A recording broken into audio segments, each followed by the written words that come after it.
get in that line and build your courage to put yourself out there. Again, I research what I want.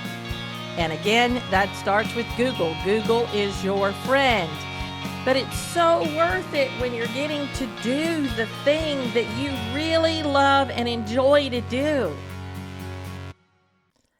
Hi everyone, I'm Crystal McDaniel and this is The Naked Singer. Today we're going to talk about a subject that I get lots of questions about all the time, most specifically from parents, sometimes from students. But this question is, how do we get started? What needs to happen? What's our next step? How do we find these things? So it's multiple questions within one question. But my subject matter is all encompassing because I can say it in one word: research. The answer to these questions is research. There isn't just one way of finding auditions, of finding training, of finding things. Although in my experience, if you're looking for training camps and things like that, in my experience, there's some good ones out there. However, you have to be really careful, especially if you're already training, doing some things behind the scene, because sometimes these programs can be a little unethical and they can try to veer you away from the training that you already have, that you trust in. So I think that's something that you always have to be aware of, that sometimes these things are money makers, or that the instructors there are trying to grow their own studios. And it's great if you don't already have somebody, but if you do, then you want to make sure that it's okay with that teacher, that you go on and study with these people, or you just need to tell them thanks, but no thanks, because I already have someone. So most of the time I find that the people in your life, those are the ones that are already investing in you. So you want to make sure that the person that you choose to be with is going to invest in you. So that's something that you need to pay attention to, because you can give them money for the training, but then they've got the money and not you. So, you just got to really do your research. I think that the summer camps and the summer training are good as long as you've got people that are actually from the industry and they're legitimately there to help you. If you want a career in singing, then you need to go ahead. By the time you're a freshman or sophomore in high school, you need to be in training, if not before then. You need to be acting training. You need to be dance training. You need to be singing training. If you want a career in theater, those are all things that you're going to need to have to audition for a school. And I train a lot of singers to audition for schools. I also want to know what type of school they're wanting to look at, because there's multiple ways of skinning a cat, and there's no one locked in way that's the way that you do it. You really have to go and get with the program that is going to fit you best and give you the best opportunity to learn and grow. That's what you're looking for. Just because it's a high-end school like NYU or Carnegie Mellon doesn't mean that a smaller school can't give you the leg up that you need. You just have to really investigate and research the programs that they have going on. And again, that's about showing up, that's about researching. And you also need to be aware that when you go and visit these schools and you're gathering your research and you're trying to figure out, the school is always going to put their best leg forward. They're going to put that best face on for you, because they want you to come in. They're recruiting and they want you to come into their program. They want the money that you're going to provide for their program. So, you got to look for the ones that are actually going to educate the students, and they're more about the relationship with the student than they are about just getting the numbers in the program. That's really important because every school always looks great on the days that you visit. But what's going to happen when you're not visiting, when you're actually living there? What is really going on behind the scenes? And those things are really important. Your preparation to do that is really important because most schools are very competitive nowadays, and you've got to make sure that you're putting in the time and effort that you need. So when it comes to looking for auditions and for where to go for to get this stage experience, the first thing you need to do is look in your local area. Do you have theaters in your local area, community theaters that you can start working in?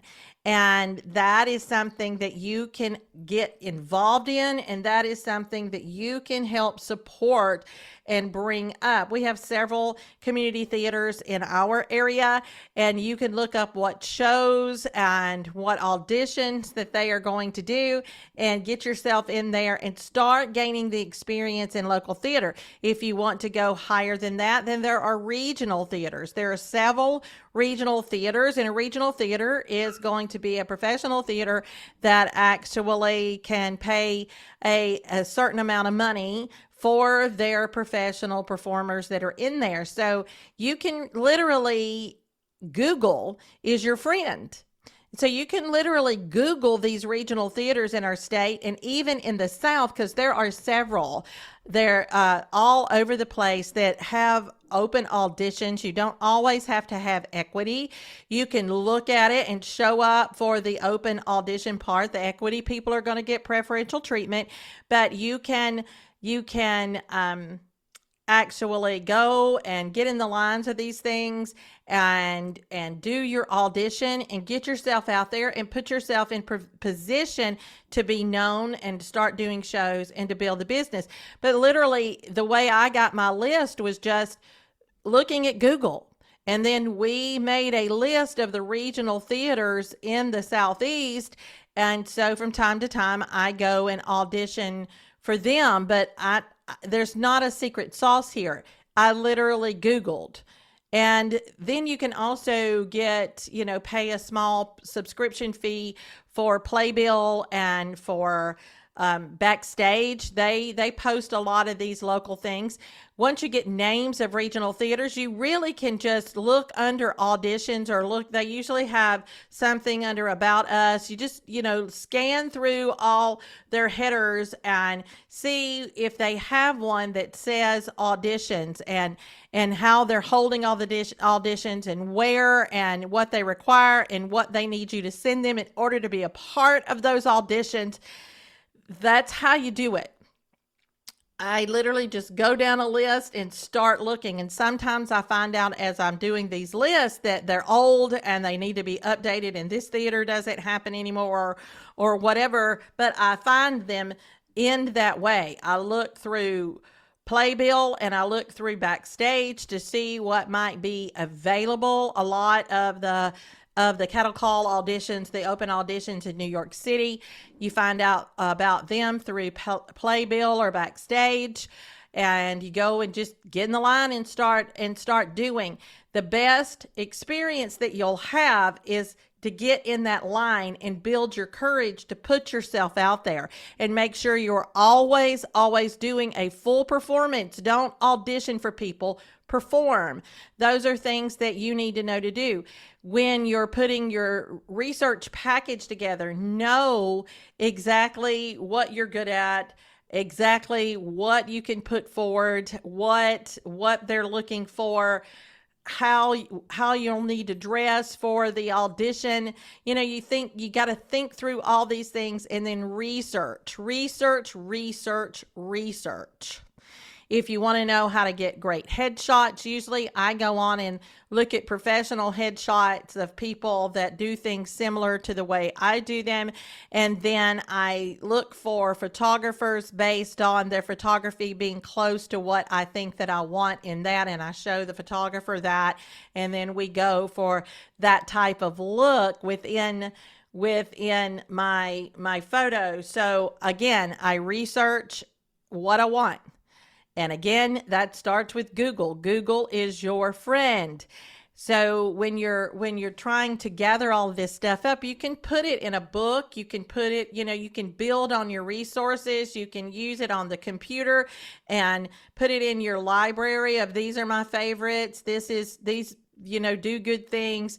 These are shows that I want to do. This is where this person trained and this is where that person trained. Those are the things that you've got to make sure that you personally are keeping up with where you found these things, where the things worked for you. All of that stuff comes in under research. When you're researching roles, look for roles that you like, but also that actually fit you. Just because you like a role doesn't mean that it fits you. So you get the people that are on your team, your voice teacher, your acting coach, your dance teacher. You get these people to help you hone down what you're great at and what type of look that you have. So when you get up there to do the audition, you know that you're more of what they're looking for than maybe somebody else. These are all things that you have to research out. Another thing that you need to research is what time period is your show that you're wanting to do this character. What time period is that from? What the history of what was going on during that time period? What is the story from beginning to end about the character that you have that you're interested in playing? You need to research all of this stuff out. If it's in a foreign language, you need to know your word for word translation and understand what the language is trying to get across. If you're researching your character, you need to write down character traits, look up definitions for those character traits, write out a subtext for your story. All of these things are part of the research that you need to do in order for you to figure out what helps you practice the best, what helps you present yourself the best, what helps you to know more about the business that you are in. No matter what, you are in a business, and it's up to you to research these things out and to make the contacts that you need and that you can continually call on in order to get aid for information on roles or feedback, or and don't just go up to anybody. You've got to build trust with people in order to really learn that you can trust their opinion and that they really want to see the best for you all the way around. When it comes to agents and things like that, again, do your research. An agent wants to know how you can make money for them. So it's really best for you to build on and build on and build on your own portfolio and your own resume first before you approach an agent. Because agents are money-making things, and yes, they can help you and they can search out more roles and put you in a place that gives you more leverage, but at the exact same time, you've got to get the role and they need to be able to know how to make money. So again, you want an agent that actually gets you and actually will invest in you and actually will put you up there because they have a personal a relationship with you and they care. And that's something that you've got to look for, because if the person doesn't care about you, then they're not going to do a good job of putting you out there. So you need to make sure that you're doing everything that you can to self-improve. You need to learn how to communicate. You need to learn how to focus. You need to learn how to listen. You need to learn how to take constructive criticism and use it as a learning tool instead of taking it personally. All of these things are things that you've got to work on and learn. And yeah, it takes a lot of time and investment. It really takes a lot of time and investment. So the business, need to understand that your profit, a good bit of it, is going to come back into investing in you improving further. That is something you've got to think about when you're doing this, because research and learning and growing and finding the resources that actually help you gain ground in running your business as being a singer it is really a highly important thing for the singer, because we have to market ourselves and we have to separate. To do that, you have to separate who you are from the product that you do, because it makes it really hard for people. They're like, oh, well, it makes me feel conceited when I'm promoting myself. And it's like, well, if you're promoting your business, no. If you're promoting yourself, yeah. It's a lot harder to feel good about doing that. But if you're promoting your business and this is what you do, then it's not as hard. You just have to look at yourself as being a storefront from time to time, rather than this person that you want them to hire, because you've got to make yourself hireable, and to make yourself hireable, you've got to continue to grow your inventory. Your inventory is going to be your repertoire. You've got to continue to grow your list of characters that you're good at playing and that you really enjoy. And you don't wait until the audition, and you don't wait until you get the role to memorize the role. You go ahead and work on those roles as though you're doing it tomorrow. Get it under your belt so that when you audition, you're ready to take it on. And these things are all the research things that you need to make sure that you are into. And yeah, it's a lot of hard work. Yes, it takes up a lot of your day. It takes up a lot of your effort. But it's so worth it when you're getting to do the thing that you really love and enjoy to do. You got to make sure that that's what you're doing. And that is so important. Okay, so that's what I have to say on research. I gave a little generalized thing today about what you need to do and how you need to research it, and how Google is a major tool for that, and being a member of having a subscription to Backstage and Playbill if you're looking for roles and things like that. I can do more on this. So if you've got questions, make sure to put them in the comments, because I'd love to discuss research and how it can help you more, because I know I can touch on more things, and I'm going to be bringing out more ideas on how to do that, and how research and practice go hand in hand. There are so many things that we can discuss when it comes to research on putting you and your best foot forward out there as a performer, and research is a big key to all of it. So please make sure that you stay with this. And if you have questions about learning more, make sure you put them in the comments. Make sure you follow me on TikTok at The Naked Singer. You can follow me on Instagram at Naked Singer Blog. You can follow me on Facebook at The Naked Singer Blog. You can follow me on LinkedIn at The Naked Singer. And as always, remember to like, comment, share, tag a friend, follow, all of those good things. The Naked Singer drops every single Monday with a new episode. We'd love to have you as a part of it. And remember, as always, I'm Crystal McDaniel, and this is The Naked Singer.